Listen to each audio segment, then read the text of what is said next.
मेरा स्टूडेंट, इस video lecture में हम लोग 12th क्लास बिहार बोर्ड के लिए जो सब्जेक्टिव क्वेश्चन कर रहे हैं उसका ये चौथा वीडियो है। तो मोस्ट इम्पॉर्टेंट जो भी मैं क्वेश्चन करवा रहा हूँ उसे आप ज़रूर कंप्लीट करके जाइए, इससे बाहर आपके एग्ज़ाम में बिल्कुल भी नहीं पूछेगा। तो चलिए शुरू करते हैं। सबसे पहला क्वेश्चन है, what is the difference between the east and the west in the matters of mother child relationship. Question में ये पूछा गया है कि जो मदर चाइल्ड का जो रिलेशनशिप होता है वो पूरब के देशों में और पश्चिम के देशों में क्या अंतर होता है इसमें। और आप अगर मॉडल पेपर देखिएगा तो ये बिल्कुल सेम क्वेश्चन ऑब्जेक्टिव टाइप में पूछा हुआ है।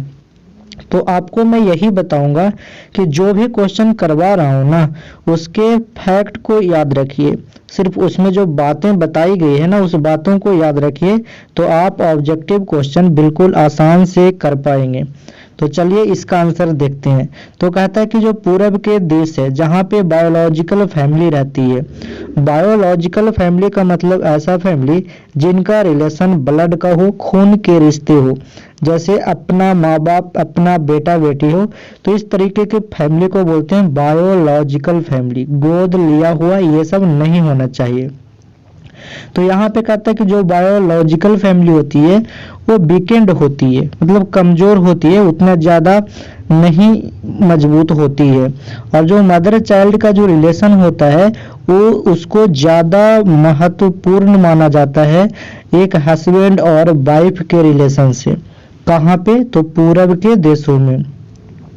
कहता है जबकि वेस्ट में, जबकि पश्चिम के देशों में हस्बैंड वाइफ का जो रिलेशन होता है वो ज़्यादा इम्पोर्टेंस रखता है, मतलब वहाँ पे ज़्यादा उनको फ्रीडम मिलता है और ज़्यादा पर्सनल होते हैं एक दूसरे को लेकर।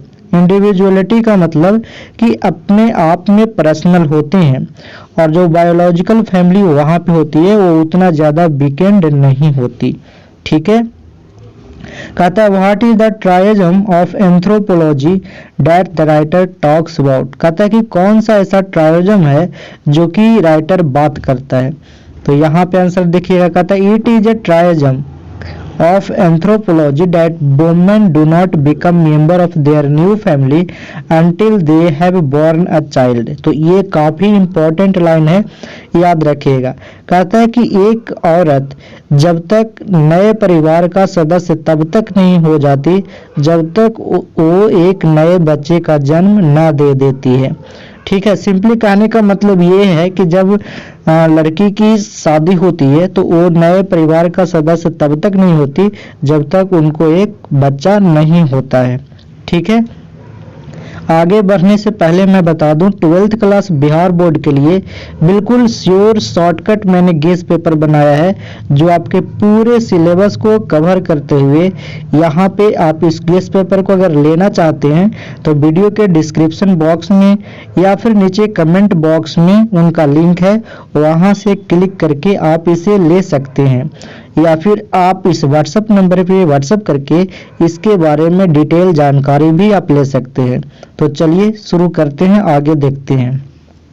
अगला क्वेश्चन काफी इंपॉर्टेंट है। क्वेश्चन ये पूछ रहा है कि जो एक प्रेग्नेंट वुमेन होती है वो जो ट्रेडिशनल सोसाइटी की बात कर रहा है, मतलब जो पारंपरिक जो हमारा समाज है, जो हमारा पहले वाली जो समाज है, तो आज के जो पारंपरिक समाज है उसमें जो प्रेग्नेंट वुमेन होती है वो doesn't feel that she is alone.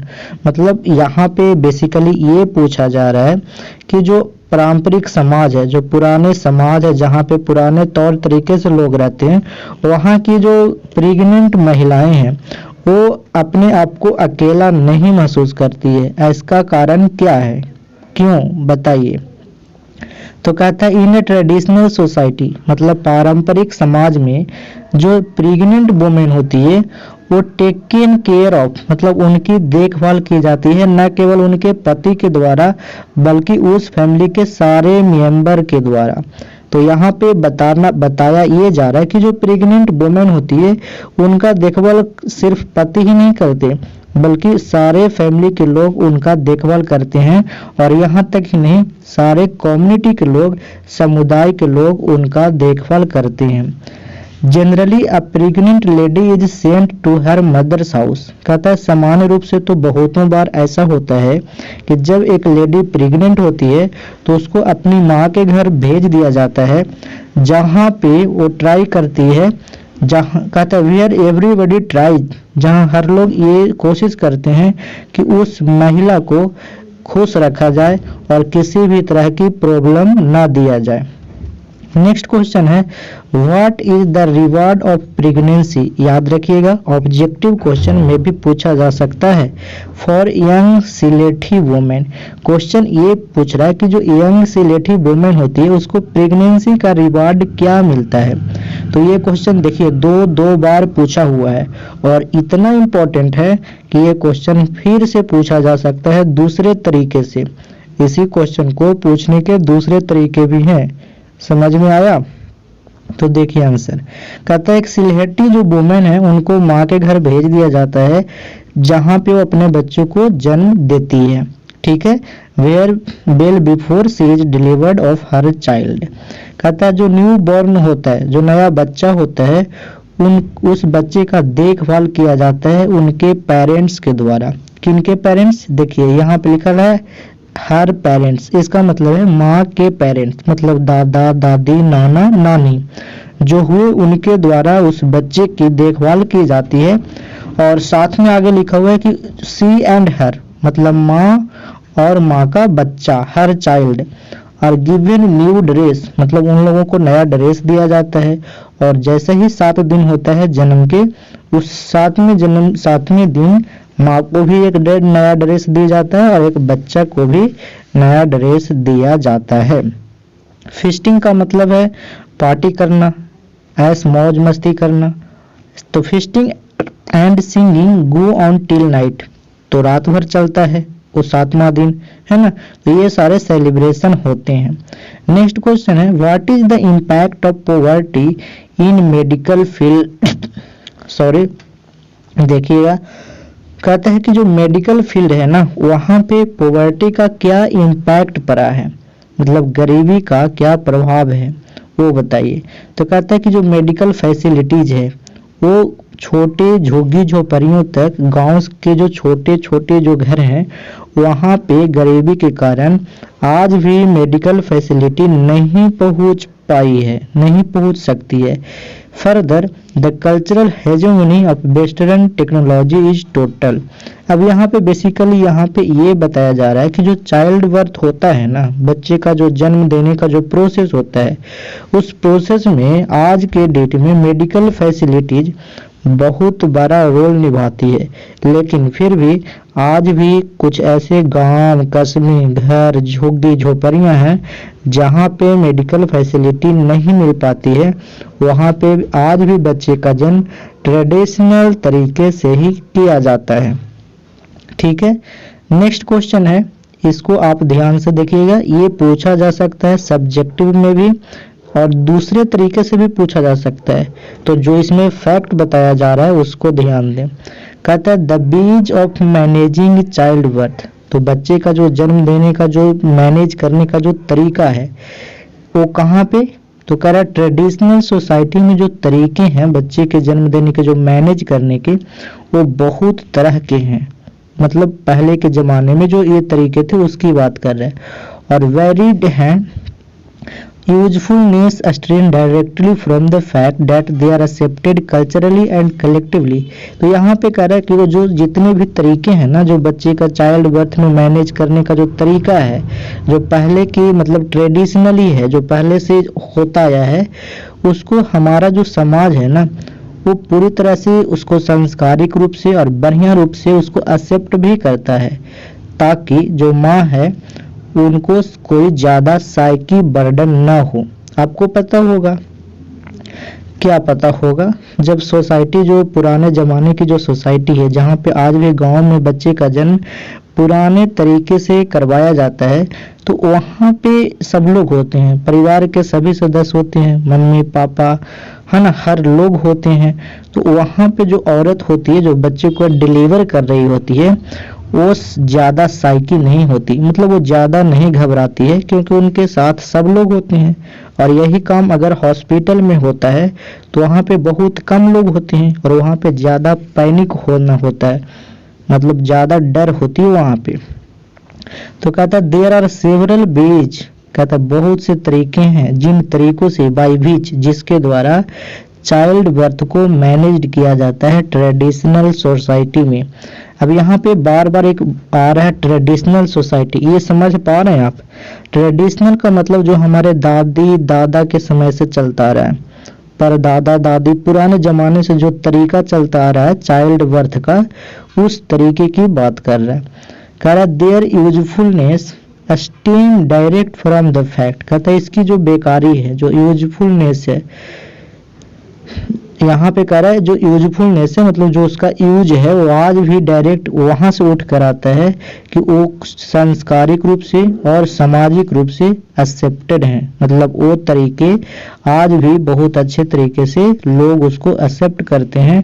और इस कारण से जो माँ होती है, जो माँ बनने वाली जो महिला होती है, वो अपने आप पे ज़्यादा बर्डन, ज़्यादा चिंता, ज़्यादा उनको साइकी बर्डन नहीं होता, मतलब मेंटली प्रॉब्लम उनको नहीं होता है बच्चे को जन्म देने में, या फिर कहें तो पूरे बच्चे को जन्म देने का जो प्रोसीजर है, जो मतलब जो भी प्रॉब्लम्स होता है उसकी बात कर रहा है। तो उसमें वो औरतें ज़्यादा साइकी बर्डन नहीं लेती है, मतलब उनको ज़्यादा टेंशन नहीं होता है।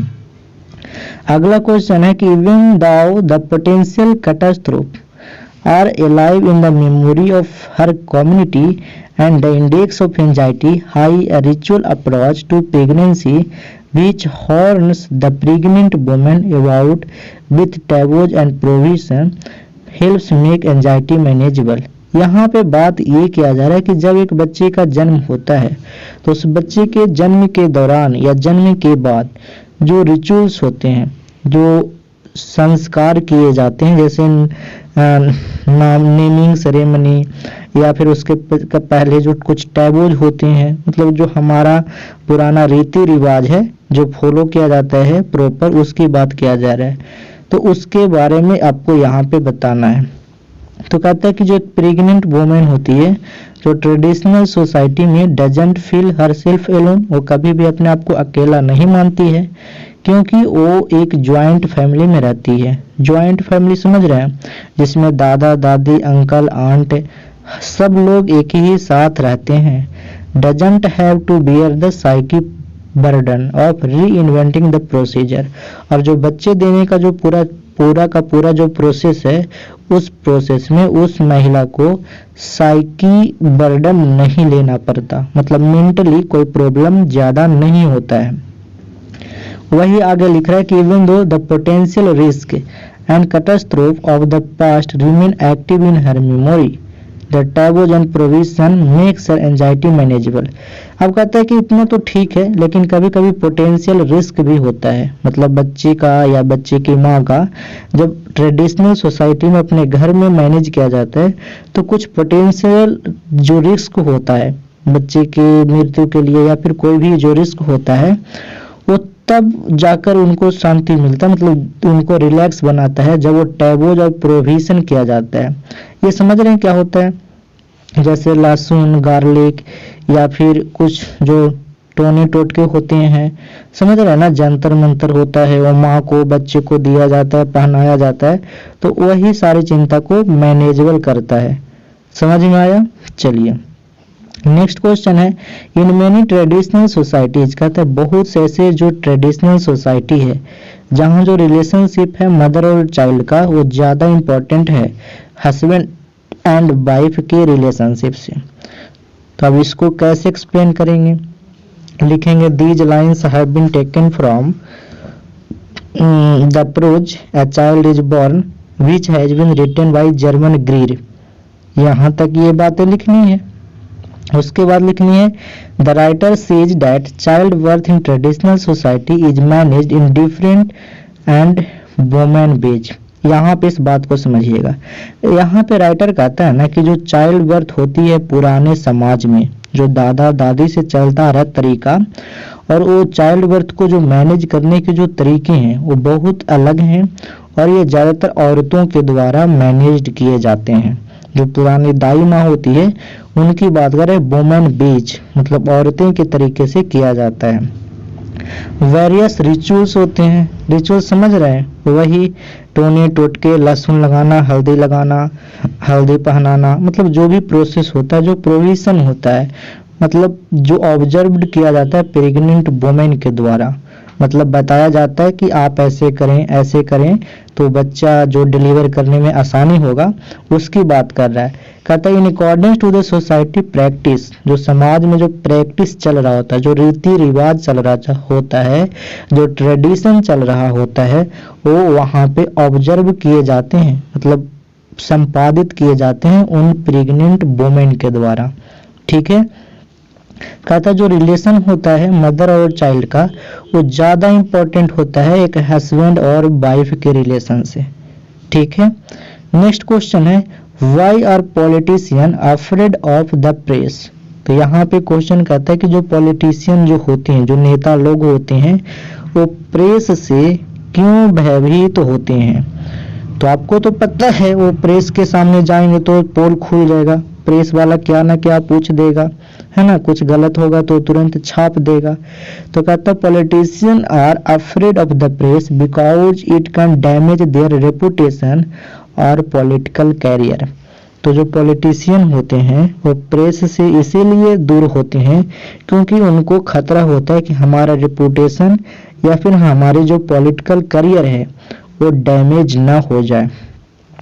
Politician are careful not to antagonize the press. तो पॉलिटिशियन बहुत ज़्यादा केयरफुल होते हैं कि मैं प्रेस के पंगा में ना पड़ूं, प्रेस के पंगे से दूर रहूं। दूसरा क्वेश्चन है should the press enjoy complete freedom. अब यहाँ पे कहते हैं क्या प्रेस को एकदम कंप्लीट फ्रीडम देना चाहिए। कंप्लीट फ्रीडम का मतलब समझ रहे हैं, मतलब जो मन आए, जो प्रेस छाप रहा है, जो मन आए, जो न्यूज़पेपर को न्यूज को सनसनीखेज बना रहा है, बात कुछ है और बता कुछ रहा है। आप भी ऐसे देखे होंगे न्यूज चैनल पे या फिर बहुतों बार देखे होंगे, सही कुछ हुआ है, आपके गांव का ही घटना है, लेकिन न्यूज चैनल पे दिखाया कुछ और जा रहा है, मतलब उसे बढ़ा चढ़ा के या फिर उसे कुछ कम करके दिखाया जा रहा है। तो वही चीज पूछ रहा है कि क्या प्रेस वालों को कंप्लीट फ्रीडम देना चाहिए, ये क्वेश्चन पूछ रहा है। तो आंसर देखिएगा, कहता है एक फ्री मतलब एक स्वतंत्र और जो निष्पक्ष जो प्रेस है वो ट्रू होता है, वॉच डॉग होता है डेमोक्रेसी का। अब ये वॉच डॉग क्या होता है इसको समझते हैं। तो देखिए जब आप घर से निकलते हैं और आपके पापा आप पे नजर रखते हैं कि किधर को जा रहा है, किधर को आ रहा है, या फिर एक ऐसे आदमी को रखते हैं और कहते हैं कि मेरे बेटी पे या बेटे पे नजर रखना, तो वो पर्सन वॉच डॉग हो जाएगा। वॉच डॉग मतलब निगरानी रखने वाला अथॉरिटी या फिर निगरानी रखने वाला पर्सन। तो यहाँ पे सिंपली ये बताया जा रहा है कि जो प्रेस होता है ना वो लोकतंत्र का वॉच डॉग होता है, मतलब लोकतंत्र में कुछ भी गड़बड़ियां होती है तो हमारा प्रेस उस मुद्दा को उठाता है या फिर उस मुद्दा को हाईलाइट करके सबके सामने लाता है। कहता इन नॉर्मल टाइम्स। अब ये नॉर्मल टाइम्स किसकी बात कर रहे हैं, मतलब जब सामान्य हालात होते हैं ना देश में, कोई युद्ध नहीं हो रहा होता है, कोई इमरजेंसी नहीं हो रही होती है, तब बात की जा रही है कि जो प्रेस को है ना वो फ्री तो होना चाहिए, उस समय पूरा स्वतंत्र होना चाहिए, but we should see through the eternal censorship. लेकिन फिर भी इंटरनल सेंसरशिप होना चाहिए।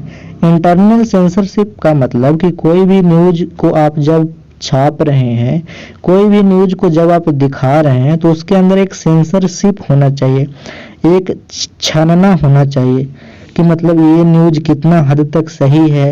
यहाँ पे एक बैरियर होना चाहिए कि हमें किस हद तक कोई भी चीज दिखानी है या फिर लिखनी है। समझ रहे हैं। कहता it impose on it's reader, क्योंकि अगर ये चीजें छप जाती है तो रीडर्स पे वो चीजें इम्पोज करती है, जो पढ़ने वाले होते हैं उसको इम्प्रेस करती है, उनको इंसाइट भी कर सकती है, भड़का भी सकती है। कहता है कि the press can create discontent. कहता है कि जो प्रेस है ना वो असंतुष्टि भी कभी कभी उत्पन्न कर देता है। किनके बीच? लोगों के बीच। कभी कभी उनको भड़का भी देता है बगावत करने के लिए, तो कभी कभी उनको इमरजेंसी मेजर्स में ड्यूरिंग वार टाइम में उनको स्विफ्ट भी कर देता है, उनको हैम्पर भी कर देता है, मतलब पैनिक भी बना देता है। यहाँ पे बात को समझिएगा, जब न्यूज़पेपर अपने मन से बढ़ा चढ़ा के या कुछ बातें छापता है तो लोग भड़क भी सकते हैं, लोग बगावत भी कर सकते हैं, अपने देश के खिलाफ आवाज भी उठा सकते हैं। तो वही चीजें कह रहा है कि न्यूज़पेपर जो प्रेस है ना, प्रेस के अंदर एक सेंसरशिप होना चाहिए कि हम कहाँ तक न्यूज दिखाएंगे, इस बैरियर तक दिखाएंगे ताकि जो पढ़ने वाले लोग हैं उनको ज्यादा प्रभावित वो ना होए, देश में दंगे ना हो जाए। कहता है so the press should not be allowed to enjoy absolute freedom.